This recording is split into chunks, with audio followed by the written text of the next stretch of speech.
Bonjour. Voilà, donc Laurent Hainaut est VP Engineering de 4D et Vanessa Talbot avec moi, qui est de l'équipe produit. Donc aujourd'hui, on va vous parler en fait des objets de manière générale. Alors le titre vient d'une certaine confusion qu'on a constatée parmi certains entre le JSON et les objets en programmation. Mais de manière générale, la session va être un petit peu plus sur toutes les nouveautés qui concernent la programmation avec les objets dans le langage 4D qu'il y a eu depuis la V16 en fait, jusqu'à maintenant la V17, puisque vous avez compris peut-être ce matin que la V17 va bientôt sortir en bêta version. Donc c'est tout bientôt. Alors les slides sont en anglais. Voilà, objectification. Alors en fait, c'est histoire de dire que on va transformer en choses un petit peu tout 4D. Comme l'a expliqué Laurent Ribardière un petit peu dans sa masterclass, c'est une transformation assez profonde dans 4D, c'est-à-dire on va manipuler maintenant dorénavant un petit peu tous les aspects de l'environnement de programmation de 4D sous forme objet. Donc tout devient des choses. C'est un peu ça que je voulais faire passer comme message. Donc, en fait, ça a beaucoup d'avantages de travailler avec des variables de type objet. Donc, pour être clair, c'est la directive de typage C-Object. D'ailleurs, entre nous, souvent, pour être clair, pour éviter la confusion entre les objets de formulaire et puis les objets du langage, on a tendance à dire, on parle des C-Object, et puis les objets, pour faire la distinction avec les objets de formulaire. Donc, parfois, vous m'entendrez peut-être dire, peut-être improprement, les C-Object, vous définissez un C-Object ou des choses comme ça. Donc, travailler avec des objets du langage, ça a beaucoup d'intérêt puisque ça simplifie énormément la programmation, puisque vous pouvez passer directement un objet par référence en paramètre à une méthode, et vous pouvez aussi récupérer dans $0 en résultat de fonction un objet. Vous n'avez plus besoin, beaucoup moins besoin en tout cas, d'utiliser des pointeurs. En tout cas, vous n'avez plus besoin d'utiliser un pointeur sur une variable de type objet, puisque je le détaillerai un petit peu plus tard, tous les objets dans le langage de programmation 4D sont passés déjà par référence. Donc si vous travaillez avec un pointeur sur une variable de type objet, c'est comme si vous manipuliez une référence sur une référence. Donc ça fait double emploi, ça devient inutile. Le gros intérêt, un troisième gros intérêt des objets, c'est que ça vous permet de regrouper des informations qui ont un sens, qui se rapprochent les unes des autres, qui ont un sens dans leur globalité. Par exemple, une adresse, c'est un numéro dans une rue, un code postal et une ville. Donc ça a un sens de regrouper ces différentes informations ensemble dans un objet, plutôt que dans une liste à plat de toutes vos variables process ou interprocess. Si vous aviez le numéro de la rue, le code postal, etc., si vous aviez 4 variables process ou interprocess pour ces 4 informations-là, elles seraient noyées dans une liste alphabétique de centaines, peut-être des milliers de variables process. Donc c'est beaucoup plus facile, beaucoup plus compliqué à maintenir que de regrouper par objet, pour regrouper les informations qui ont un sens ensemble, et de les regrouper par objet.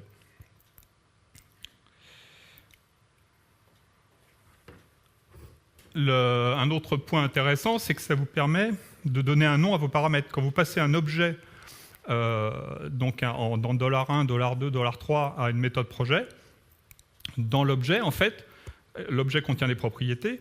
Donc, par exemple, pour reprendre encore l'exemple de l'adresse, avec le numéro de la rue, le code postal et la ville, vous pourriez décider de passer ça dans $1, $2, $3, $4 à une méthode projet. Mais les paramètres $1, $2, $3 et $4, c'est pas très agréable à lire, on ne voit pas immédiatement de quoi on parle, tandis que si vous passez un seul paramètre dans $1, qui est un objet qui a comme propriété la rue, le numéro, le code postal et la ville, c'est beaucoup plus parlant. Donc pour la mise au point dans le débugger, par exemple, ou pour manipuler l'information, c'est beaucoup plus parlant et beaucoup plus agréable à programmer que de simplement passer des paramètres anonymes dans $1, $2, $3. enfin, ça vous permet, si vous parlez toujours dans la même logique, si vous avez des méthodes qui demandent un certain nombre de paramètres, si vous voulez revoir plusieurs semaines après, revoir votre code pour rajouter une information, vous seriez obligé de rajouter dans votre code, je vais rajouter un paramètre $5, donc il faut non seulement que je modifie le code de ma méthode pour rajouter une ligne pour déterminer $5, mais il faut que je change tous les appelants pour passer aussi $5. Si cette information est optionnelle, vous pourriez dire, c'est le dernier paramètre, ça tombe bien, donc je peux accepter qu'il soit optionnel et de ne pas le passer, mais avec le temps, les paramètres optionnels, ça marche que s'ils sont à la fin. Mais si vous voulez, après $5 que vous avez jugé optionnel, vous voulez rajouter un $6 qui, lui, doit être obligatoire, vous êtes piégé. Vous ne pouvez pas dire $6, je le veux, mais $5, il était optionnel, donc je ne suis pas obligé de le passer. Donc ça rend les choses beaucoup plus compliquées. Avec les objets, c'est résolu. Avec les objets, vous passez un seul paramètre qui a plus ou moins de propriétés. Le code reste très simple puisque c'est un seul paramètre de type objet avec des propriétés. Dans votre code, vous regardez simplement la présence de la propriété, savoir si la propriété a été passée dans l'objet ou pas, pour adopter tel ou tel comportement. Donc ça donne une gestion du code beaucoup plus agréable. Et aussi, bien sûr, les objets, ça permet, mais ça c'est lié au JSON, il y a une correspondance directe entre un objet en programmation et sa représentation sous forme de texte, donc avec la grammaire JSON, ce qui permet, par exemple, de stocker toutes les informations d'un objet sur disque ou de les envoyer en HTTP avec un serveur web, par exemple, ou sur le réseau avec un autre protocole. Il y a toujours, comme il y a une correspondance directe, ce qu'on n'avait pas avec le XML, vous avez dû, pour ceux d'entre vous qui ont manipulé du XML, vous avez sans doute rencontrer des difficultés à représenter en XML des données, par exemple des tableaux. En XML, il n'y a pas vraiment de notion de tableau. Ce sont des listes d'éléments. Tandis qu'en JSON, il y a cette notion de tableau, et ça, c'est très important, ce qui permet très facilement de représenter n'importe quel objet du langage, même un objet qui contient des objets ou qui contient des collections. Il y aura une correspondance directe en JSON, en texte. Et ça permet une grande facilité dans la communication. Alors, comme on l'a dit aussi ce matin, le langage 4D, ce n'est pas JavaScript. Mais pour ceux qui connaissent JavaScript, vous avez dû rencontrer beaucoup de similitudes. Alors, ce n'est pas tout à fait un hasard. On peut dire qu'on s'est beaucoup inspiré de JavaScript, parce que le langage JavaScript est très agréable, très facile d'accès. C'est aujourd'hui le langage le plus utilisé au monde. Donc, pour, par exemple, embaucher des nouveaux développeurs, la plupart des développeurs, des étudiants à l'école, en université, apprennent le JavaScript. Donc, si vous voulez chercher un développeur qui sort de l'école, forcément, il connaît JavaScript. Et bien, ça tombe bien que le langage 4D qui se rapproche du JavaScript, votre nouveau développeur sera beaucoup plus rapidement opérationnel sur le langage 4D, ce qui va trouver beaucoup de similitudes. Voilà. Alors, accéder aux propriétés d'un objet, ça peut se faire de différentes manières. Donc la manière traditionnelle, que vous connaissez sans doute, c'est la commande obget, où on passait un objet en paramètre, un nom de propriété, et un type pour éventuellement faire la traduction du type. Donc la particularité, c'est que comme nom de propriété, vous pouviez passer n'importe quel nom, n'importe quel string, il n'y a pas de limitation. Par exemple, ça peut être, le nom de la propriété peut contenir des espaces. Le nom de la propriété peut même être juste un espace, voire même une chaîne vide. On peut très bien avoir une propriété dont le nom est chaîne vide. Ça, c'est parfaitement licite. Et il y a une conversion de typage avec le paramètre optionnel qui vous permet, par exemple, de traduire automatiquement une chaîne en numérique ou d'autres types de conversions. Ce qu'on a introduit en 16R4, c'est une notation, donc la notation à points, donc qui permet une notation plus agréable qu'un appel de commande, où on fait directement mon objet point ma propriété. Alors c'est presque pareil que obget, mais pas tout à fait. C'est-à-dire que du fait de cette syntaxe avec une notation à points, il y a des restrictions sur le nom de la propriété. Là, vous comprendrez bien que chaîne vide comme comme nom de propriété, ce n'est pas tout à fait compatible avec cette syntaxe. Ou même juste un espace. Ou si vous faites une propriété qui s'appelle mon espace adresse, ce n'est pas compatible avec la syntaxe de la notation à point. Donc il y a des restrictions. Donc les restrictions en fait sont les mêmes qu'en JavaScript, on a pris les mêmes, on n'a pas voulu s'embêter. Donc en gros, il faut que le nom de la propriété doit contenir uniquement des lettres ou des chiffres. En plus de ça, vous avez droit au dollar et au caractère souligné. Et il y a une restriction supplémentaire, c'est que la première lettre n'a pas le droit d'être un chiffre. Voilà, c'est pour résumer la règle. Et l'autre différence par rapport à OBGET, c'est que là, vous n'avez pas la possibilité d'indiquer un troisième paramètre optionnel pour le type. Donc il n'y a pas de conversion de données comme avec la conversion OBGET, comme avec la commande OBGET, pardon. Un autre moyen d'accéder à une propriété, c'est en utilisant les opérateurs crochet. Donc la différence par rapport au point, parce que là ça ne saute pas aux yeux, mais dans la syntaxe avec des crochets, en fait property name est n'importe quelle expression qui retourne un texte. Alors que quand vous faites objet.property name, c'est comme un nom de variable. C'est pas une chaîne de caractères au sens il n'y a pas de guillemets. C'est pas, vous avez, dans property name, avec la notation à point, ça ne peut pas être un appel de méthode qui vous retourne une chaîne de caractères. Tandis qu'avec les crochets, vous avez le droit. C'est-à-dire que quand vous faites objet crochet, entre crochets, ça peut être n'importe quelle expression calculée qui vous retourne une chaîne de caractères. Donc vous pouvez, ça peut être le résultat d'un calcul, une concaténation par exemple, pour concaténer le nom de la propriété. Donc là, on se rapproche en fait de l'usage de OBGET. On se rapproche du mode de fonctionnement de OBGET dans le sens où, du coup, vous n'avez plus aucune restriction à nouveau sur le nom de la propriété. À nouveau, vous pouvez utiliser chaîne vide si ça vous amuse comme nom de propriété. Mais il n'y a pas de conversion de typage, puisqu'il n'y a pas la possibilité de préciser le type avec cette syntaxe. Enfin, il y a dans le langage 4D, par exemple ici WP getAttributes, qui est une commande de 4D Write Pro. C'est une commande qui vous permet d'accéder, je ne sais pas si beaucoup utilisent 4D Write Pro dans la salle, à main levée, quelques-uns. Donc 4D Write Pro, c'est notre module de traitement de texte, donc ce n'est pas vraiment un module, c'est une fonctionnalité puisque c'est intégré à 4D. Donc un document 4D Write Pro, c'est un objet. C'est une variable de type CObject. Et non seulement le document, mais aussi les paragraphes, les images, les colonnes, puisqu'on est multicolonne maintenant dans 4D Write Pro, tous les éléments constitutifs d'un document 4D Write Pro se manipulent sous forme d'objets.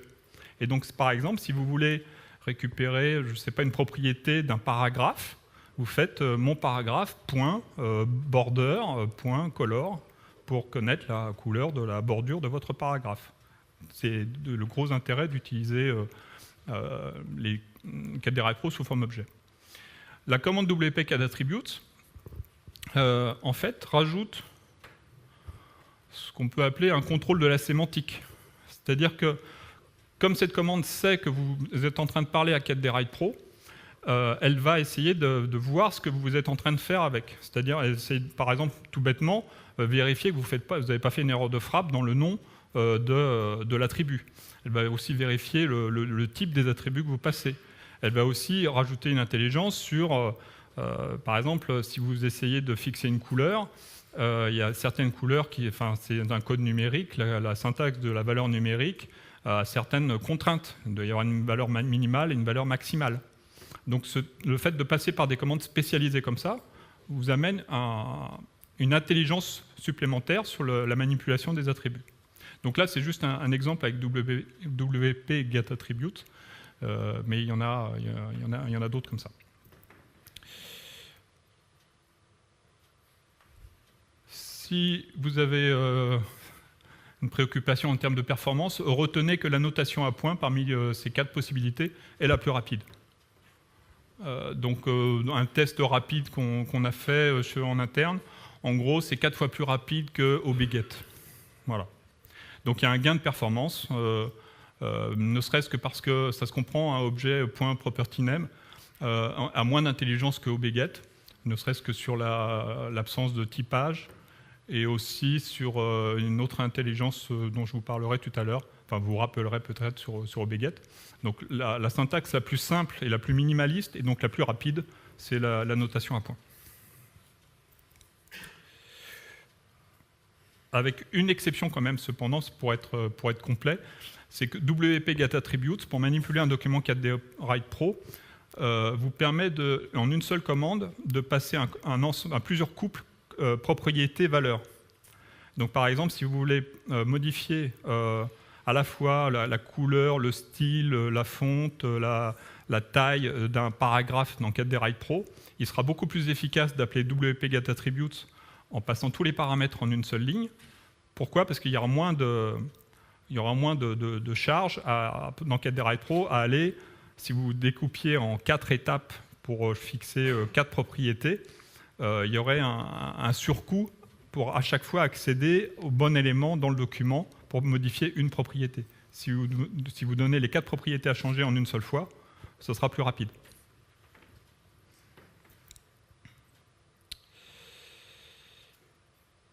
On a un bon blog post à ce sujet, fait par Roland, voilà, qui vous détaille. En fait, je vous incite vraiment à aller. On a fait un petit peu la publicité du blog ce matin. Donc là, c'est un blog post qui vous détaille précisément les différentes manières d'accéder aux propriétés, avec les avantages et inconvénients de chacune d'entre elles, avec la notation à points, avec le OB7, OBGet, en utilisant les crochets, en utilisant WP GetAttributes, WP SetAttributes, et ainsi de suite. Donc c'est un très bon exemple. Même si vous n'utilisez pas même si vous n'utilisez pas 4D Write Pro, c'est quand même un blog post intéressant à lire pour vous faire prendre conscience de qu'est-ce que c'est que la notation à points et comment on accède aux propriétés des objets.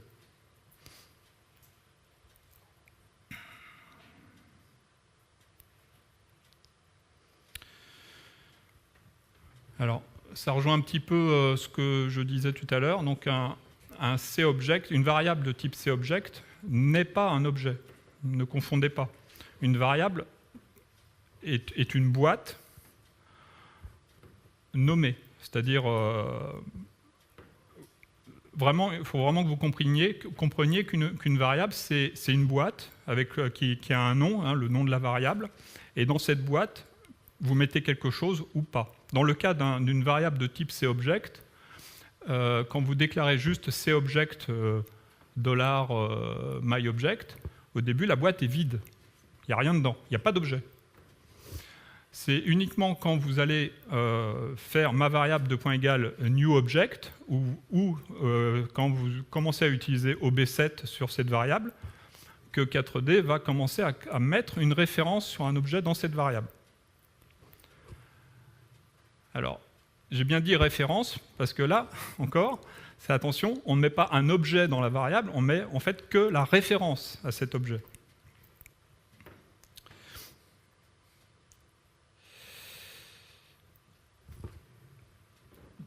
Certaines commandes du langage 4D, on n'en a pas trop conscience, mais c'est important pour comprendre certaines choses. Certaines commandes vous demandent une variable. Je ne sais pas, par exemple, FontList, en français, je ne sais pas comment ça s'appelle, c'est une commande qui vous demande une variable en fait, de type tableau, et ça vous remplit le tableau avec la liste des polices disponibles. Donc ça, forcément, on vous demande une variable de type tableau. Mais d'autres commandes vous demandent simplement une valeur. Elles ne vous demandent pas une variable. Donc, la différence, c'est que quand une commande vous demande une valeur, ça peut être une valeur calculée. Par exemple, 2 plus 3, c'est une valeur. Par contre, vous ne pouvez pas passer 2 plus 3 à la commande FontList, parce que FontList demande une variable. Et 2 plus 3 est une valeur, ce n'est pas une variable.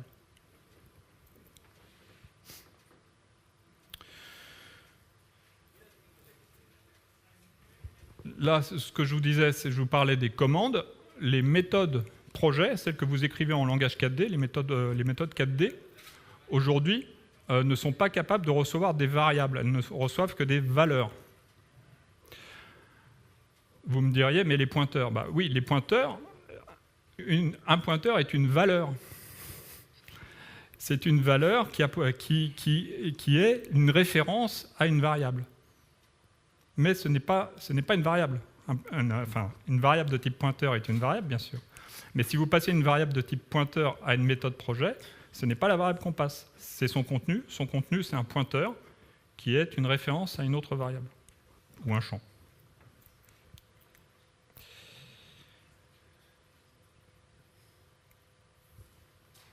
Donc, quand vous écrivez myObject égale newObject, donc newObject, c'est une commande un peu nouvelle puisqu'elle doit dater de la 16R2 ou 16R3, quelque chose comme ça. Puisque avant, pour créer un objet, on utilisait OB7 sur une variable vide et automatiquement, ça créait l'objet dans la variable. Donc là, on a quand même introduit newObject qui est quand même plus intuitif à utiliser. Donc là, ça crée un objet, ça vous retourne la référence, et ça met la référence dans la variable myObject. Donc c'est ce qu'on symbolise ici. En fait, l'objet, c'est le graphe, le petit graphe qui est à droite, et on met la référence dans la boîte nommée myObject. Donc si j'ai un autre objet, il aura une deuxième référence sur un deuxième objet. Et si j'assigne OtherObject dans myObject, cela a pour effet de recopier la référence d'une variable à l'autre. Donc là, dans myObject, j'ai référence 2. Et bien c'est la même référence que j'ai dans mes deux variables. Donc là, j'ai mes deux variables qui contiennent la même référence sur le même objet en mémoire. Oui ? Est-ce que ça veut dire qu'en mémoire, la référenceur est automatiquement supprimé de la mémoire ou on l'a perdu quelque part Alors c'est une bonne question. Alors effectivement, que s'est-il passé sur l'objet vert, la référence 1 ? Donc pour ça, effectivement, 4D, le langage 4D compte les références aux objets. Voilà. Donc les objets qui sont à droite, hein, les graphes, ils maintiennent en interne un compteur de références. Ils savent à tout moment combien de références référencent eux-mêmes. Combien il y a de références sur eux-mêmes. Dès que la référence tombe à 0, 4D sait que cet objet n'est plus utilisé, donc il peut le libérer. Voilà. Donc ça, c'est un mécanisme qu'on a dans pas mal d'aspects dans 4D. C'est un mécanisme de comptage de références. Et donc ça se fait automatiquement. Alors, une propriété d'objet n'est pas une variable. Oui, une deuxième question, oui. Si on lit un objet dans un tableau d'objets, l'objet qu'on obtient est toujours lié au tableau. Il a reçu la référence à l'objet du tableau. Alors, un objet dans un tableau d'objets. À partir du moment où vous avez mis la référence de cet objet dans le tableau, ça a incrémenté la référence à cet objet.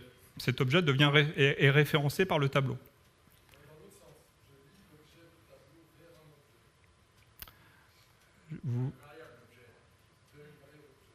Vous liez la référence du tableau ? Mais je suis en train de regarder si un objet existe, donc je lis chaque fois l'objet. Oui. Mais en fait, l'objet que je lis, dans ma variable je reçois un objet, mais je suis toujours lié au tableau. Si je modifie l'objet. C'est pas une liaison. Il n'y a pas de liaison. C'est juste. C'est une référence. Dès qu'on prend une référence, ça incrémente le compteur de référence. Mais c'est pas un lien. Il n'y a pas de lien vraiment. Oui, le tableau reçoit un lien reçoit une référence sur l'objet que vous avez mis dans le tableau. C'est dans l'autre sens. Ce qui veut dire, c'est quand tu lis dans la variable, cette variable va être aussi une référence. Donc c'est le même objet que dans le tableau. Si on le modifie dans la variable, ça le modifie dans le tableau. C'est ça, oui.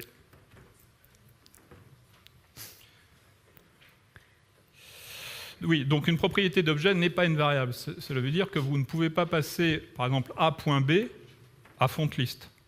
Vous ne pouvez pas passer A.B à une commande du langage 4D qui demande une variable. C'est pour ça que la distinction que je vous expliquais tout à l'heure est importante.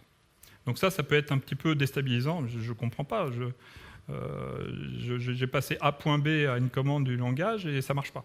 Bah oui, parce que c'est une commande certainement qui demande une variable. Elle ne demande pas une valeur. Par exemple, donc effectivement, blob to variable, on comprend bien que blob to variable vous demande une variable pour pouvoir la remplir. Mais aujourd'hui, blob to variable, ne pouvez pas écrire ça. Ça ne marchera pas. Parce que a.b.c n'est pas une variable. C'est une expression. C'est comme si, pensez avec obget, c'est comme si vous passiez blob to variable de blob, point virgule, obget de quelque chose. Ça n'a pas de sens. Donc la solution, c'est de passer par une variable intermédiaire. Pour la même raison, vous ne pouvez pas aujourd'hui demander un pointeur sur une propriété d'objet. C'est-à-dire qu'on ne pouvait pas écrire ça. Vous ne pouvez pas écrire pointeur de a.b.c. Aujourd'hui, les pointeurs dans 4D, c'est uniquement pour référencer des variables ou des champs. Comme a.b.c n'est pas une variable, vous ne pouvez pas demander un pointeur dessus. Alors, j'entends souvent, bah oui, mais avec OB7, ça marche. C'est magique, je passe une variable et ça, obget remplit la variable. Alors pourquoi 4D ne fait pas pareil? Donc, en fait, OB7, il y a une certaine petite magie avec ça, avec la commande, parce qu'on a voulu être gentil avec vous. Donc, en fait, si vous passez la première syntaxe, si vous passez une variable, OB7 s'aperçoit que vous passez une variable. Et à ce moment-là, elle regarde le contenu de la variable, et si la variable de type objet est vide, à ce moment-là, on est gentil avec vous et on vous crée d'abord un objet dedans. On met la référence dans la variable, et ensuite on fixe la propriété code A1, ici. Si vous avez passé une expression, par exemple une méthode projet qui retourne un objet, un myGetObject par exemple, ça ce n'est pas une variable, c'est une expression qui retourne une référence à un objet. Donc ça, OB7 s'aperçoit que ce n'est pas une variable. Donc si myGetObject retourne nul, enfin ne retourne pas une référence sur un objet existant, OB7 ne va pas pouvoir créer l'objet pour vous. Là, il ne pourra rien faire et vous aurez une erreur d'exécution. D'accord? Donc ça, il y a très très peu de commandes du langage 4D qui ont cette capacité à analyser si vous avez passé une variable ou une valeur. Voilà, donc c'est ce que je voulais résumer ici. Donc si vous passez une variable vide à OB7, la variable sera remplie automatiquement avec un nouvel objet. Par contre, si vous utilisez la notation à point, en écrivant a.b de point égal c, donc si j'avais repris un peu, j'aurais dû reprendre la même propriété, j'aurais écrit $myObject.code de point égal 1. Là, on n'a pas la même magie, c'est-à-dire que si A ne contient pas un objet valide, vous aurez une erreur d'exécution. Parce que là, on n'est pas capable de détecter que vous avez utilisé une variable A et de remplir la variable A avec un nouvel objet. Voilà.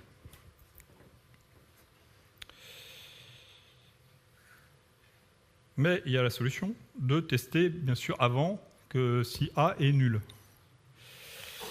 Alors, un petit mot sur nul et undefined. Donc, c'est deux mots-clés qui sont très fréquents en JavaScript. Donc, juste un petit mot sur la différence. Donc, undefined, donc indéfini, ça veut dire ça n'existe pas. Hein, c'est littéralement non défini. Ça n'existe pas. Donc, si vous essayez d'accéder à une propriété de quelque chose qui n'est pas défini, le résultat sera indéfini. Hein. C'est-à-dire que si vous écrivez A.B et que B n'existe pas, si vous écrivez A.B.C, A.B.C sera lui-même non défini de la même manière.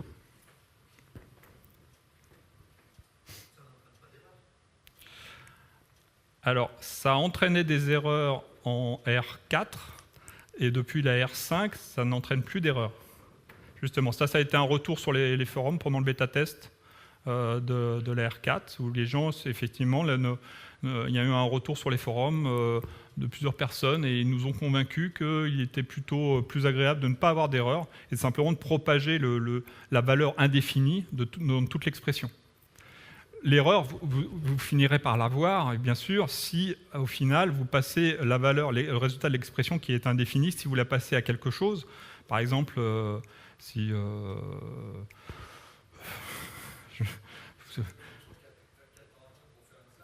oui, voilà, si vous faites 1 plus quelque chose qui est indéfini, là, vous aurez une erreur.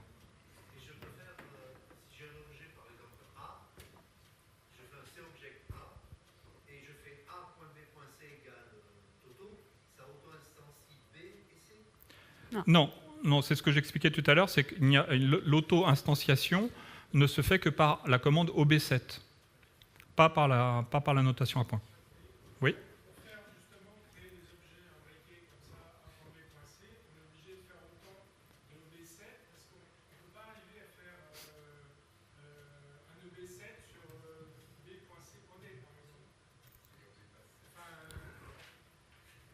Alors, c'est vrai. Alors, on fournira une solution parce qu'on se rend compte que c'est un cas d'usage assez fréquent. Donc, on fournira une solution inclue dans le langage. Ça se fait très facilement en langage 4D. Je crois que j'ai un bout de code qui vous le montre. Mais juste, je termine le slide. Non, pardon. Hop, toc, voilà. Nul. On a parlé d'undefined, mais je voulais vous expliquer la différence avec nul. Donc nul, ça veut dire que la propriété existe, mais qu'on ne connaît pas la valeur. Alors ça, c'est la définition un petit peu académique. Hein. Ça existe, mais on ne connaît pas la valeur. Alors historiquement, ça vient un peu du langage SQL. Après, il y a des petites entorses à cette définition, puisque, par exemple, si vous déclarez une variable de type CObject, qui ne contient pas d'objet. Alors, on ne peut pas dire qu'elle est indéfinie, parce que la variable existe. On ne peut pas dire qu'on ne connaît pas la valeur, on connaît bien la valeur. Donc nous, voilà, on a décrété qu'une variable de type objet, mais qui n'a pas d'objet, était équivalent à nul. Voilà. Et la grosse différence par rapport à undefined, c'est que donc si vous accédez à une propriété qui n'existe pas de undefined, ça produit undefined silencieusement. Par contre, si vous tentez de lire une propriété d'une valeur nulle, là c'est une erreur. Et vous aurez une erreur tout de suite.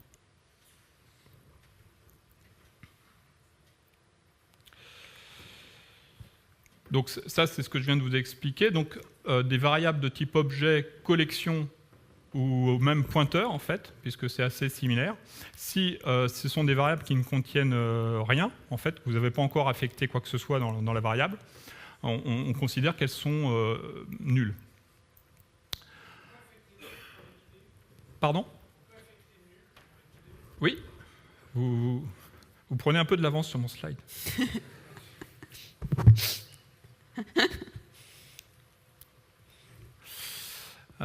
Voilà, donc déjà, les variables qui ne sont pas assignées, on considère qu'elles sont nulles. Oui, un petit point de... je reconnais qu'il y a matière à confusion sur cette slide, il y a beaucoup de choses, il faut vraiment lire le slide à tête reposée. Parce que vous avez une commande dans le langage 4D qui est undefined, qui vous dit si une variable est définie ou pas. Et il y a nil aussi. Donc la commande du langage 4D qui vous dit si une variable est définie ou pas.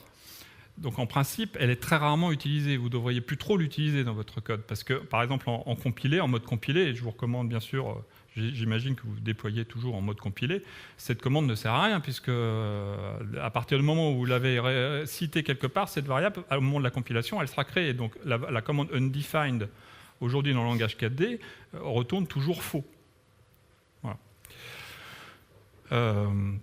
Donc c'est pour ça qu'on devrait, je crois qu'on l'a renommé undefined variable, pour vraiment dire que c'est la variable qui est non définie et non pas la valeur qu'elle contient qui pourrait être non définie. Un mot sur les opérateurs égal et différent, donc qui considèrent de la même manière les valeurs nulles et undefined. C'est-à-dire que là, donc c'est la manière de tester si une propriété existe ou pas, par exemple. Donc vous pouvez écrire if a.b égale nul. Donc cette condition sera vraie si b n'existe pas ou si b existe et vaut nul. Voilà. Mais pas chaîne vide. Voilà. Donc en fait, parce qu'en pratique, on s'est rendu compte que très souvent dans notre code, dans le code 4D, on ne fait pas vraiment la distinction entre la propriété existe et vaut nul ou la propriété n'existe pas. Très souvent, c'est assimilable. Voilà. Donc c'est pour ça qu'on a voulu faire cette assimilation et dire que si A.B n'existe pas, on ne provoque pas d'erreur quand vous la testez, la comparez à nul, et on vous dit que c'est égal à nul, même si ce n'est pas 100% vrai, on va dire. Mais c'est équivalent. Et c'est bien pratique. Et donc c'est ce qui permet justement d'implémenter l'algorithme pour savoir si, lorsque vous tentez d'assigner par exemple la propriété C à A.B, vous testez d'abord if A.B égale nul, alors A.B égale newObject, et ensuite vous faites A.B.C égale la valeur que vous voulez.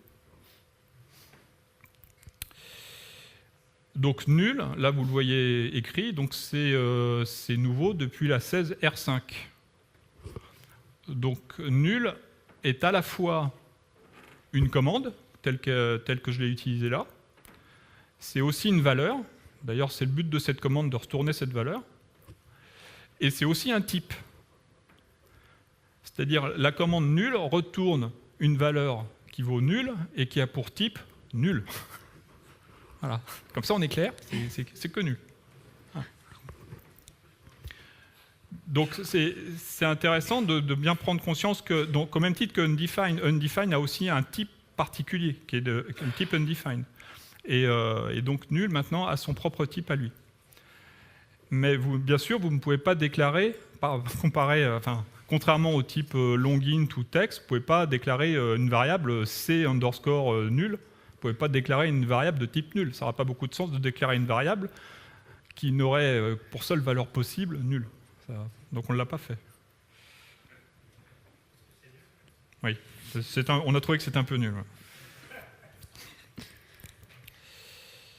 Là aussi, on a un blog post intéressant, je vous engage à le consulter, sur, je pense qu'il est assez bien nommé, n'ayez pas peur des valeurs non définies, et qui vous explique un petit peu justement ce qu'on a rectifié en 16R5 sur le comportement des valeurs undefined, et en particulier sur ce que monsieur demandait tout à l'heure, c'est-à-dire que si, je crois qu'on en parle, voilà. Donc si vous assignez... non, c'est pas là.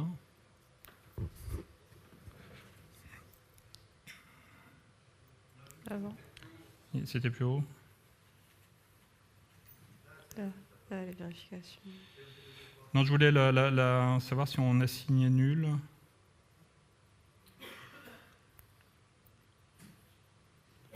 Non, on n'en parle pas ici, peut-être. Là, on peut comparer, ça donne un exemple de la comparaison avec nul. Et... Bon, c'est pas grave. Ce que je voulais vous dire, donc pour répondre à votre question, effectivement, si vous assignez nul à une variable de type objet, une variable de type collection, une variable de type pointeur, ou une variable de type blob, ou une variable de type image, ça aura pour effet d'effacer le contenu de la variable. En fait, ça a exactement le même effet que d'appeler la commande clear variable sur cette variable. Donc ça peut être un peu syntaxiquement, c'est plus élégant d'écrire ma variable de point égale nul plutôt que d'écrire clear variable de ma variable. Ça a le même effet.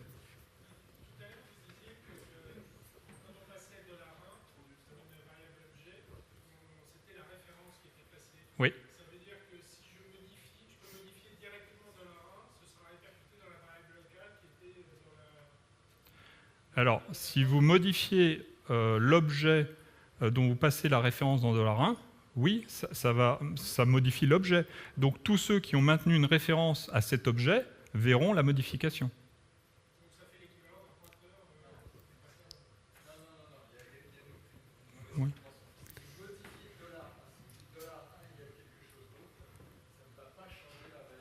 Oui. C'est pas un pointeur vers la variable locale. Si vous mettez $1.une property égale quelque chose, alors la variable locale qui a la même référence va avoir cette property modifiée. Voilà, on peut manipuler l'objet. On peut manipuler l'objet, ça va devenir. Je suis trop lent. Je suis trop lent. Oui. On parle des références et tout à l'heure on parlait des tableaux. Il y a aussi le cas où on ferait dans une boucle, c'est on fait mon objet, cet objet, une valeur, un attribut, une valeur, et puis on fait après ajouter au tableau l'objet. En fait là on attribue la référence, j'imagine. Où ça fait la copie. Ou alors ça veut dire qu'il faut. Référence. La référence. Ça dépend ce que vous voulez. Différent en fait. C'est-à-dire qu'on a un objet qu'on veut pour la ligne 1 qu'il ait telle valeur, enfin tel attribut telle valeur, la ligne 2 une autre valeur, etc. Oui, si, C'est à copier chaque fois. Oui. Voilà, non mais sinon on se retrouve avec un tableau qui a la même référence. Oui, donc ça peut être piège. si vous voulez, les références aux objets, ça peut surprendre, mais c'est un peu comme les références aux éléments DOM pour ceux qui ont fait du XML. C'est un peu la même chose que les éléments, la référence aux listes hiérarchiques que vous avez déjà utilisées. Simplement, c'est plus simple puisque vous n'avez pas à penser à éliminer vos listes hiérarchiques ou effacer vos éléments DOM. Voilà. Mais conceptuellement, c'est la même chose. Un mot sur les références circulaires. Donc, qu'est-ce que c'est qu'une référence? Qu'est-ce qu'on appelle une référence circulaire? C'est un objet qui se référence lui-même. C'est-à-dire que vous pouvez très bien écrire A.B, A.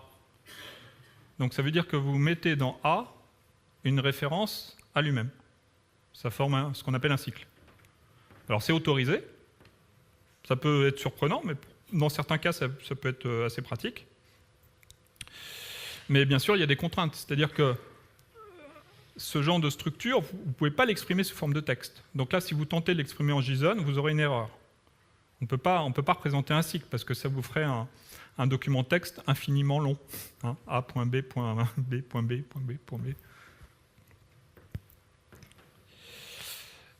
En interne, donc effectivement, on en parlait tout à l'heure de la libération automatique de la mémoire, où on compte les références. Donc les cycles, c'est un vrai sujet d'étude, très technique, pour détecter les cycles, parce que sur un cycle, en fait, le compteur de référence ne tombera jamais à 0. Si vous mettez dans A une référence à lui-même, et ben la référence A, ça incrémente de 1, donc la référence va rester à 1 et ne tombera jamais à 0. Donc il y aura ce qu'on peut appeler une fuite mémoire, c'est-à-dire qu'il n'y aura jamais de libération. Donc dans 4D, pour éviter ça, on a implémenté un système de détection de cycles pour justement détecter ce genre de cycle et faire quand même la libération mémoire des objets cycliques. Par contre, il faut comprendre que, c'est pour ça que je vous l'explique, c'est que dès qu'on détecte un cycle, il y a une pénalité en termes de performance. C'est-à-dire qu'à chaque fois que vous allez ajouter une propriété, retirer une propriété, là, il y aura tout un algorithme assez compliqué en interne pour essayer de voir si c'est en fait la dernière référence à ce cycle et s'il est temps de libérer tous les objets du graphe ou pas. Donc, c'est pour ça que essayez d'éviter, de manière générale, le message que je vais vous faire passer, c'est essayez d'éviter dans votre code le plus possible les références cycliques, parce que vous allez le payer en termes de performance. Alors peut-être pas sur des jeux de données simples, mais si quand votre application commence à être grosse, avec beaucoup d'objets en mémoire, vous allez rencontrer des problèmes de performance.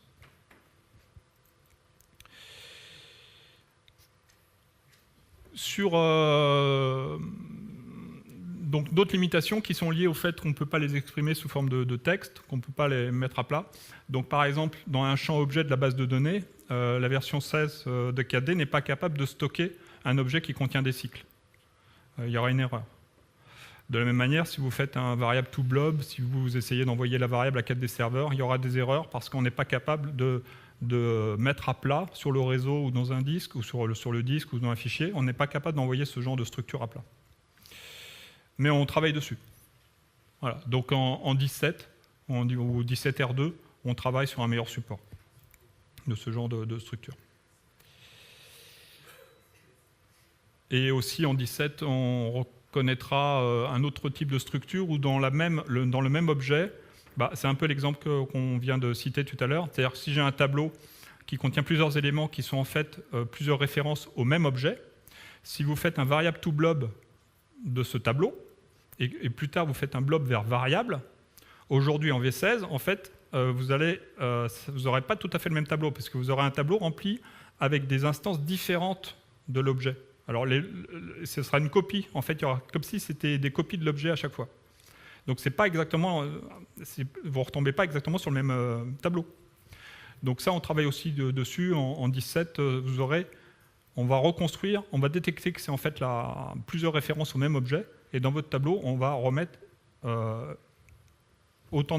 plusieurs références, enfin le même nombre de références, toujours sur un seul et unique objet. On m'a fait un signe comme quoi j'étais un peu en retard, et même très en retard. Donc on va accélérer un peu, parce qu'on a quelques démos. On va peut-être passer en fait uniquement sur le storage après. Ah.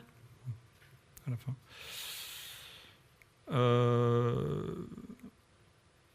Un point intéressant sur les propriétés d'objets, qui est en fait un petit détournement de la fonctionnalité, ce qui peut être parfois très pratique. C'est-à-dire qu'en fait, une propriété d'objet, quand vous la manipulez, vous ne déclarez pas. Vous n'avez pas à typer une propriété d'objet. Vous n'écrivez pas C_text de A.B. Ce n'est pas la peine. On ne vous demande pas le type à l'avance. Donc ça veut dire que le langage CAPD est capable de manipuler des valeurs sans connaître le type à l'avance.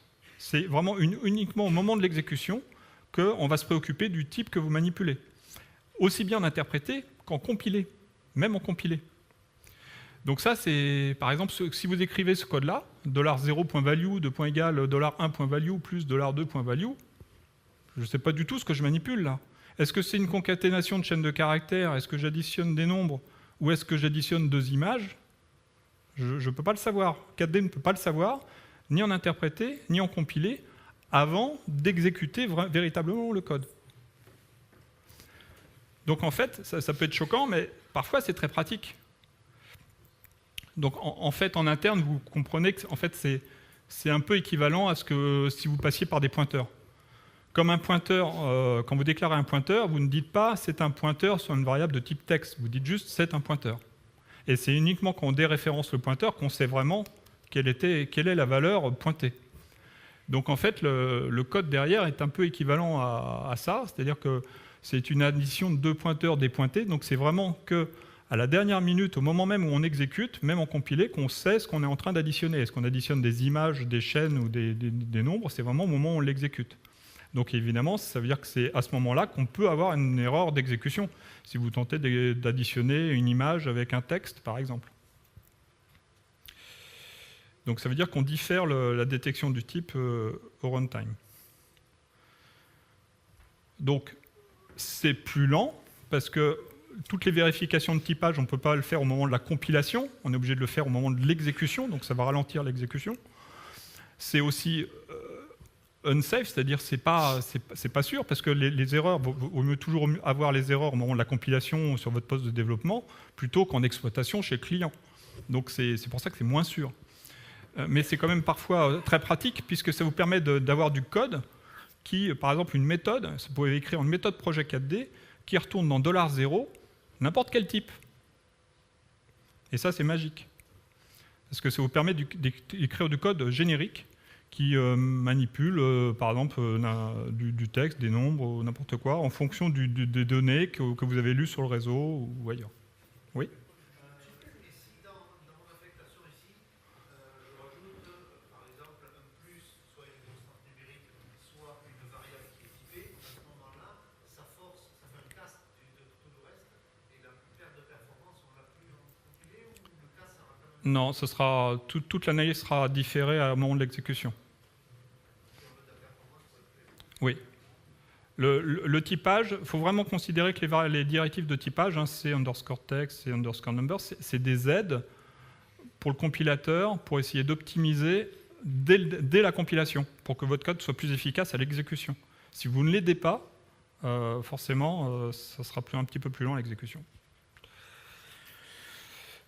Bon, je vais peut-être passer un peu plus rapidement sur ce slide-là. Là, ça vous indique certains types qui qui ne sont pas compatibles en JSON, qui ne sont pas supportés par la grammaire JSON. Donc les blobs, vous ne pouvez pas aujourd'hui les mettre en propriété d'objet, ça viendra un jour, ne vous inquiétez pas. Les entiers, alors ça peut être choquant, on ne peut pas mettre d'entiers en propriété d'objet. Mais en fait, ce n'est pas grave parce qu'on les stocke sous forme de nombres, sous forme de réels. Et bien sûr, tous les entiers aujourd'hui manipulables dans 4D sont parfaitement exprimables sous forme de réels. Donc il n'y avait pas de matière à créer un type spécifique. Les dates, donc on a eu un gros travail de dates dessus, on a beaucoup simplifié, en particulier en 16 R6, puisque maintenant c'est vraiment les propriétés de type date dans un objet sont vraiment des dates. Auparavant, c'était en fait une chaîne de caractères qui représentait la date sous forme ISO. Maintenant, on ne fait plus cette opération par défaut, donc c'est vraiment stocké sous forme de date dans l'objet, dans la propriété. Les heures, depuis la V14, c'était stocké sous forme de millisecondes. C'était par inspiration de JavaScript, on va dire. Et on a changé d'avis parce qu'on trouve finalement que c'est quand même trop pénible de diviser par 1000 et de multiplier par 1000 à chaque fois pour avoir des secondes. Donc en 17, on va changer ça. Donc on fera une note. Donc là, c'est un peu poser des problèmes de compatibilité. Mais ce sera, à partir de la 17, ce sera des secondes. Les pointeurs et les images, en fait, dans un objet, c'est encapsulé dans un autre objet. On crée un objet, comme un C-object, mais qui encapsule le pointeur 4D ou l'image 4D. Et WritePro et ViewPro qui sont aussi des objets. Un petit mot sur les schémas, mais je vais passer rapidement parce que si vous êtes intéressé sur les grammaires JSON, je vous invite à plutôt voir ma session avec Vanessa sur les formulaires JSON parce qu'on parle beaucoup des schémas, qui est une grammaire pour définir plus précisément ce que contient un JSON. Pardon, je suis allé un peu vite là. Du coup. Ah. Stop. Oui. Est-ce qu'on a un peu le même problème qu'à point des pensées, c'est si on veut faire des collections à multiples dimensions, on est obligé de les déclarer la première dimension, puis la deuxième, puis la troisième. Est-ce que c'est quelque chose qu'on pourra simplifier en déclarant directement une collection à telle dimension? Alors, oui, aujourd'hui, vous êtes obligé de créer il n'y a pas d'instanciation automatique des objets ni des collections quand vous vous utilisez la notation à point ou crochet. Aujourd'hui, c'est le cas. Comme on l'a dit, comme c'est un cas d'usage très fréquent, on fournira certainement des utilitaires qui feront ça pour vous. Donc les collections, ça a été introduit en 16 R3, R4, quelque chose comme ça. Ouais. Donc en fait, c'est comme un tableau, mais contrairement au tableau, vous pouvez les passer en paramètre à une méthode projet et vous pouvez aussi les retourner en retour de fonction de vos méthodes de projet, donc dans $1 et $0, pour être clair. Donc ça, c'est un gros gain. Vous n'êtes plus obligé de passer, auparavant, enfin encore aujourd'hui, si vous voulez passer un tableau à une méthode projet, vous êtes obligé de passer par un pointeur. En fait, vous êtes obligé de passer un pointeur sur votre tableau pour que votre méthode projet puisse manipuler le tableau. Avec les collections, c'est plus la peine d'utiliser les pointeurs, comme je disais tout à l'heure. C'est directement ces collections, comme les C-objects, c'est uniquement manipulable par référence, tout fonctionne par référence. Donc vous passez la référence à votre collection, à votre méthode projet, qui pourra manipuler, modifier, lire votre collection. Contrairement au tableau, une collection peut contenir des éléments de type hétérogène. Tous les éléments d'une collection ne sont pas nécessairement du même type. Une collection peut contenir 2 éléments de type texte, suivis de 3 éléments de type nombre, suivis d'une image, suivis d'une date, comme vous voulez. Et une collection est automatiquement retaillée. Par exemple, si vous assignez l'élément 1000, automatiquement 4D va redimensionner votre collection à 1000 éléments et remplir les 999 premiers avec la valeur nulle. Donc ça, c'est assez pratique. Vous n'avez pas à vous soucier de... Si j'assigne un élément en dehors des limites, 4D s'en occupe pour vous. OB7array et OB-getArray, en fait, c'est pour vous dire que les collections, vous les connaissez déjà depuis longtemps. En fait, elles sont en interne dans les objets depuis la V14, depuis l'apparition des objets, en fait. Mais elles étaient enfouies dans les objets et vous n'aviez pas d'autre moyen d'y accéder que de demander de faire une sorte d'import-export avec les commandes setArray et getArray qui convertissaient les collections qui étaient dans votre objet sous forme de tableau. OB7array et OBGetArray, c'était vraiment de la conversion en fait de et vers vos tableaux, entre vos tableaux et les collections de vos objets. Donc ça, c'est un petit tableau récapitulatif des différences. Donc à gauche, les tableaux, à droite, les collections. Donc on définit un tableau avec arrayText. Une collection, c'est une variable, donc c'est C_collection, ma collection. Et ensuite, vous lui assignez une nouvelle collection avec new collection. C'est-à-dire que la commande arrayText, en fait, faisait deux choses. À la fois, elle déclarait la variable, et en plus, elle créait le tableau et elle le dimensionnait. Donc là, on a préféré faire ça en deux temps. Pour les tableaux, le type est fixed et les collections, les types, c'est mixed, c'est-à-dire que vous pouvez mélanger les types dans une collection. L'assignation d'un élément pour les tableaux, on utilise les accolades. Et pour les collections, on a préféré les crochets parce que c'est quand même plus proche de la norme dans tous les autres langages de programmation. Donc le développeur JavaScript, il sera pas dépaysé. La taille, alors en fait les tableaux, il y avait une petite bizarrerie, donc on utilisait sizeOfArray bien sûr, mais en fait quand vous demandiez un tableau de 10 éléments, en fait on vous en mettait un de plus, l'élément 0. Hein, quand vous faites arrayText de 10, en fait c'était de 0 à 10, donc en fait on ne faisait pas ce que vous demandiez un tableau de 10 éléments, on vous en mettait 11. Donc maintenant avec les collections, on fait vraiment ce que vous nous demandez, si on traite toujours l'élément 0, comme avec les tableaux. Par contre, on s'arrête au nombre d'éléments que vous nous avez demandé. Donc c'est un peu piégeux, puisque quand vous voulez itérer sur tous les éléments d'un tableau, vous faisiez de 0 ou 1, selon que vous vouliez traiter l'élément 0 du tableau, jusqu'à sizeOfArray. Tandis que les collections, donc pour avoir la taille d'une collection, c'est ma collection.length. Et donc là, vous êtes obligé d'indexer de 0 à length moins 1. Pensez au moins 1.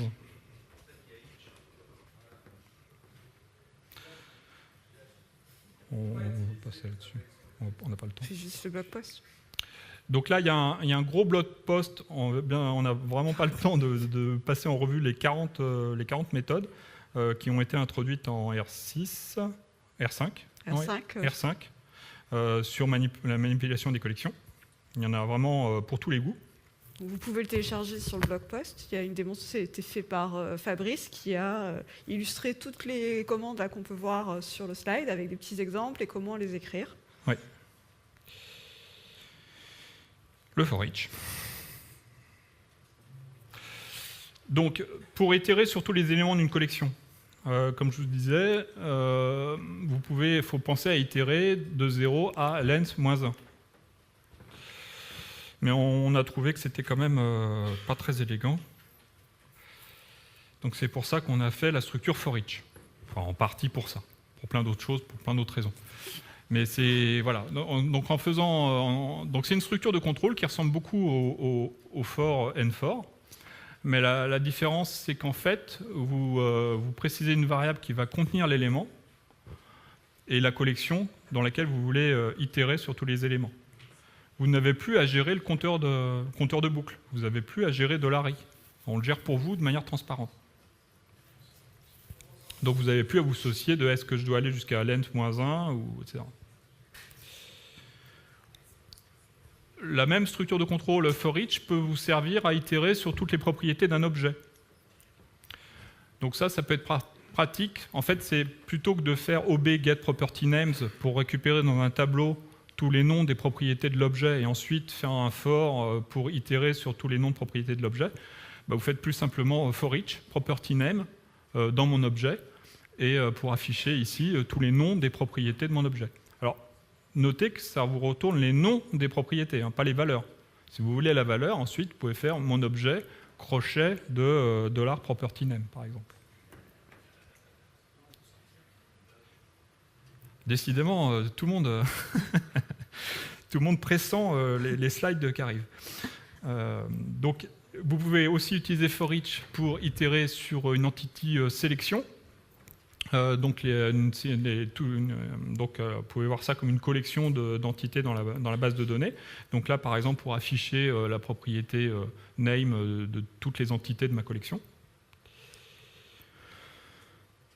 Donc comment on sort d'une boucle for each? Voilà la réponse. Donc vous pouvez demander à dire itère tant que une certaine propriété est vraie. Voilà. Donc dès que je vais tomber sur un élément qui vaut chaîne vide, le for each va s'arrêter.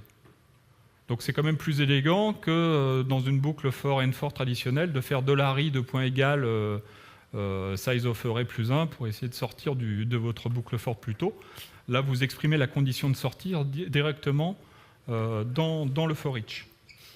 Donc le while, il va tester la condition avant de l'exécution de la boucle. Et vous avez le until qui va tester la condition après l'exécution de la boucle. Donc ça, c'est pour permettre de vous sortir d'une itération plus tôt que prévu. Donc on arrive au sharing. J'ai encore 5 minutes, c'est ça? C'est la pause. On va mordre un peu sur la pause. Voilà. Donc interprocess variables. Donc vous le savez déjà parce qu'on a suffisamment communiqué dessus avec l'introduction du threading préemptif.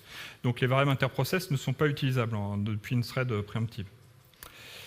Donc une des solutions, c'est d'utiliser la base de données pour stocker des données partagées en votre process, mais c'est quand même un peu prendre un marteau-piqueur pour écraser une mouche. Vous pouviez utiliser, donc de manière générale, pour partager des données, d'une manière ou d'une autre, on est obligé d'utiliser des sémaphores, soit des sémaphores 4D, soit des sémaphores internes.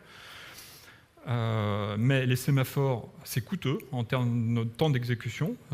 Ça peut créer des goulets d'étranglement, puisque ça crée un endroit où tout le monde peut attendre le même sémaphore en même temps, donc ça peut bloquer votre application sur ce sémaphore.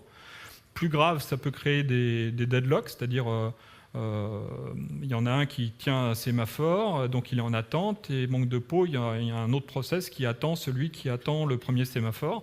Donc chacun s'attend et votre application est figée. Et de manière générale, ça dégrade les performances avec plus vous avez de nombre de cœurs dans votre machine, ça va dégrader parce que dès que vous utilisez un sémaphore, ça veut dire qu'il y aura une attente. Et si vous avez une attente, ça veut dire qu'il y a un processeur qui se tourne les pouces. Donc c'est dommage. Voilà. Donc la solution, c'est ne partagez pas de données. C'est un peu c'était aussi le message de Had. Voilà. Passez plutôt des paramètres d'entrée et recevez le résultat en retour de fonction, en output.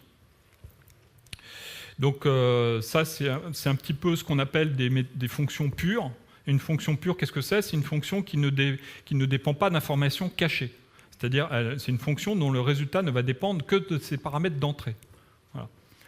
C'est ce qu'on appelle, c'est ce qu'on dit, c'est qu'elle n'a pas d'effet de bord non plus. C'est-à-dire que cette fonction, si vous l'appelez, elle ne va pas modifier une variable d'état quelque part dans votre application qui fait qu'une autre partie de votre application va voir son comportement changer.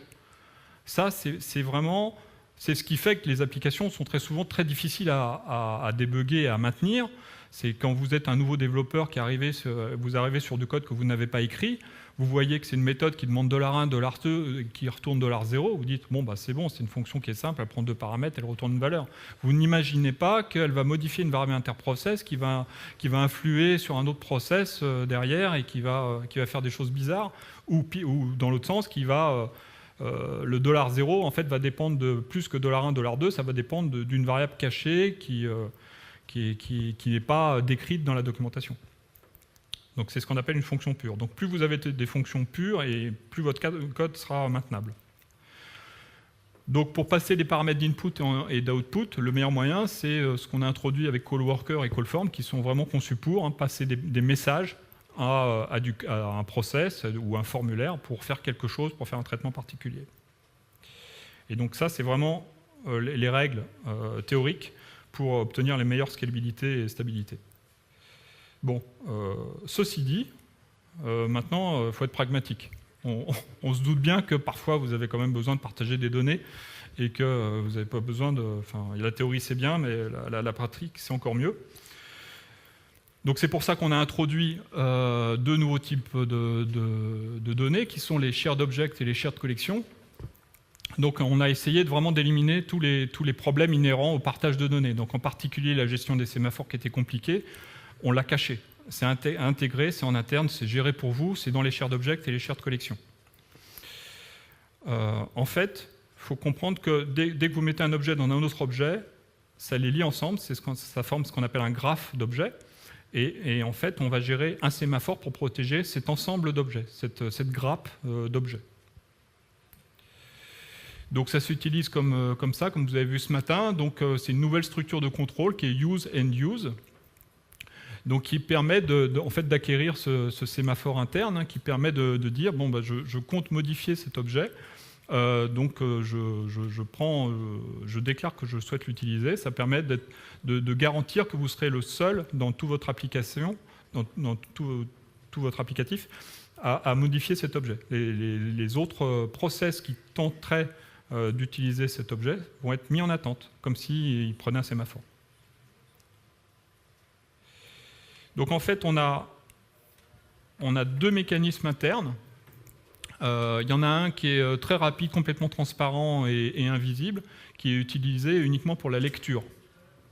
Voilà. Donc là, vous n'avez pas besoin de faire use and use pour lire une propriété d'un objet partagé. Et on en a un deuxième, en interne toujours, pour l'écriture, si vous voulez modifier un objet partagé ou une collection partagée. Et là, il faut que c'est explicite, c'est à vous d'explicitement d'écrire « use mon objet » avant de tenter de le modifier. Ce qui est important de comprendre, c'est que c'est pas parce que ce que j'ai expliqué là, c'est pas parce que vous avez demandé à faire un use sur un objet que ça va interdire les autres process de lire les propriétés de cet objet. Donc l'écriture n'interdit pas la lecture. Mais parfois, il est quand même utile, même si vous ne modifiez pas un objet, ça peut être utile de faire un use sur plusieurs lectures. Par exemple, si je veux lire le numéro de la rue, le code postal, la ville, etc. Donc c'est plusieurs lectures. Donc, mais il faut que ce soit cohérent. Imaginez que vous avez un autre process qui change l'adresse d'une personne. Il ne faudrait pas que dans votre premier process, vous lisiez le numéro de l'ancienne rue et le code postal, enfin le numéro de l'ancienne adresse et le code postal de la nouvelle adresse. Il faut que ce soit que l'ensemble des 4 propriétés soit lu de manière atomique, c'est-à-dire sans mélanger l'ancienne adresse et la nouvelle adresse. Oui. Ça sous-entend que la commande de use utilise en fait un mécanisme interne de sémaphore. Absolument. Oui, c'est ce que j'exprimais là. C'est qu'en fait, c'est ce que j'expliquais tout à l'heure. De toute façon, on est obligé d'utiliser des sémaphores.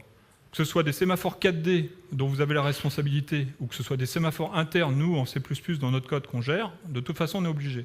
Ce qu'on a voulu faire avec les shared objects et les shared collections, c'est le gérer nous-mêmes dans 4D pour que vous n'ayez pas à gérer les sémaphores en langage 4D. C'est pour que ce soit plus simple.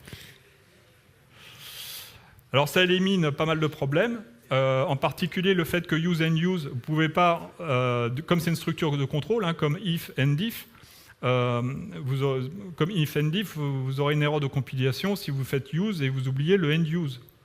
Voilà. Et vous ne pouvez pas sortir de la boucle en faisant le use et puis par un if, je ne sais pas trop quoi, vous évitez le end use. Non, c'est pas possible, c'est une structure.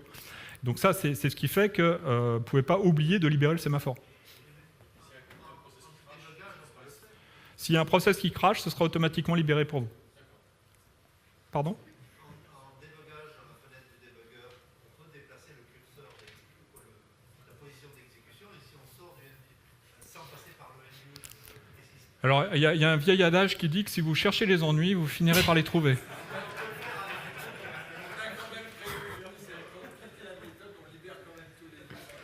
C'est quand même dit, ils sont capables de le faire.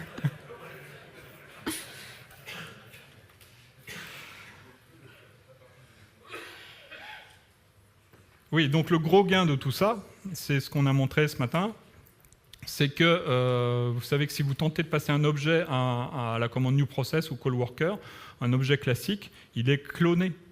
On en fait une copie. Ce n'est pas la référence pour le coup. Justement pour éviter que deux process manipulent le même objet simultanément.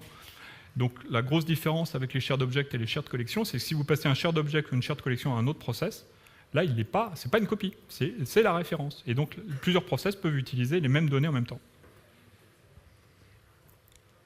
Donc un mot sur storage.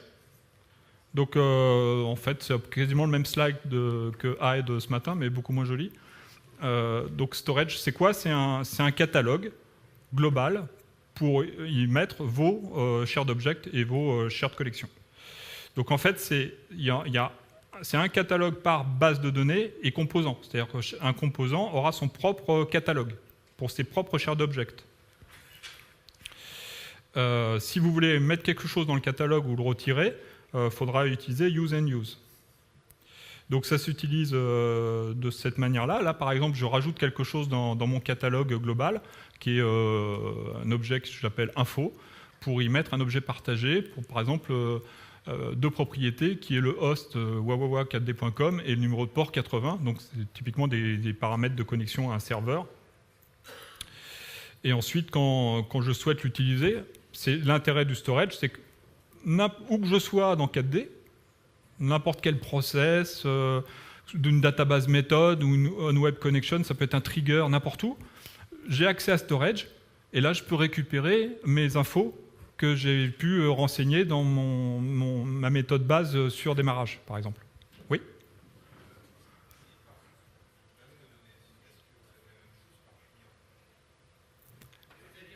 Oui, c'est une structure mémoire, hein. Donc c'est comme vos variables, c'est local à votre poste, donc c'est effectivement chaque base de données par poste, par base de données, par poste et par client. Non, c'est pas répliqué sur les postes clients, non. Non, il n'y a pas de réplication réseau, là, c'est vraiment comme des variables, hein,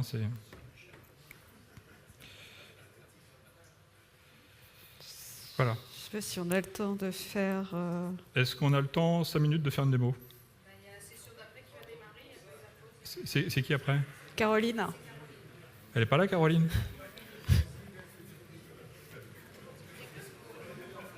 Vas-y rapidement. Donc en principe, c'est la pause. Pour ceux que ça intéresse, on fait rapidement une dernière démo sur les shared storage. Et...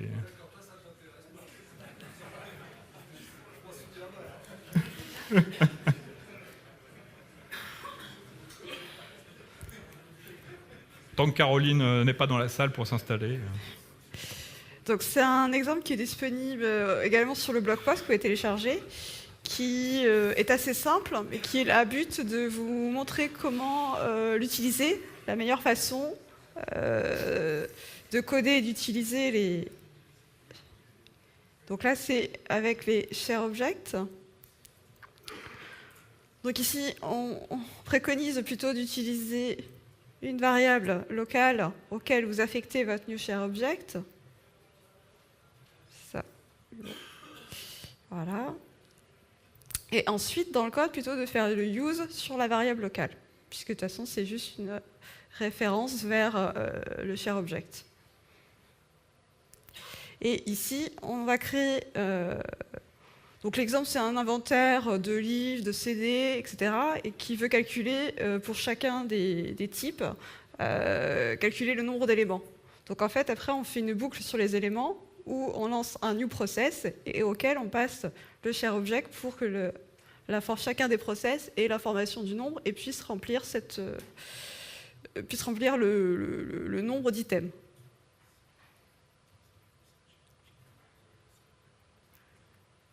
Voilà, donc là, on voit les différents process. Et ici, donc le résultat. Voilà, qu'on voit ici les nombres. Donc ici, c'est une copie du share object qui a été faite à but d'affichage. Et ensuite, pour le storage, donc vous avez l'exemple comment... Donc pareil, on a créé une variable process. Donc on fait un test if nul si la variable process est nulle. On fait un useStorage. Pareil, on vérifie, dans storage, on va mettre un share object qui est counters. Donc on vérifie si counters est nul. S'il est nul, on instancie notre share object. Et ensuite, on récupère dans une variable process la référence vers ce share object, que l'on peut après utiliser de la même manière en partant sur la variable process avec les use and use. Mettre plus grand? On voit rien. Tu peux agrandir la fonte du code? Bah oui, regarde.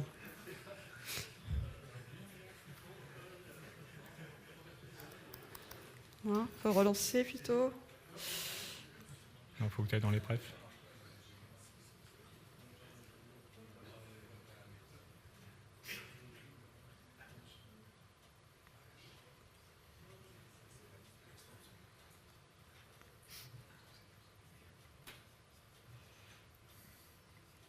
Mais plus encore. Ouais. 36.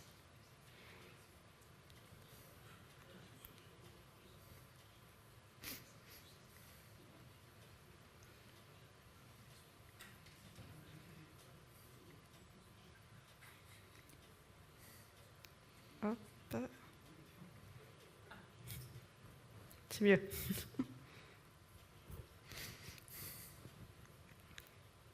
Donc voilà ce que je disais. Une variable locale, vérifie si c'est nul pour l'affecter. On peut use storage. Pareil pour storage, dans lequel on va mettre counters, qui est un new share object. On vérifie d'abord s'il existe. S'il n'existe pas, on l'instancie. On garde une référence vers notre storage dans une variable locale. Et ensuite, on utilise pour le use and use pour remplir la variable locale. Donc là, c'est un exemple simple, il n'y a qu'un seul process, mais c'est juste à des fins de montrer comment l'utiliser la meilleure manière. Après, vous pouvez faire plus complexe et justement avec plusieurs process qui iront lire justement ce storage.counters. Voilà.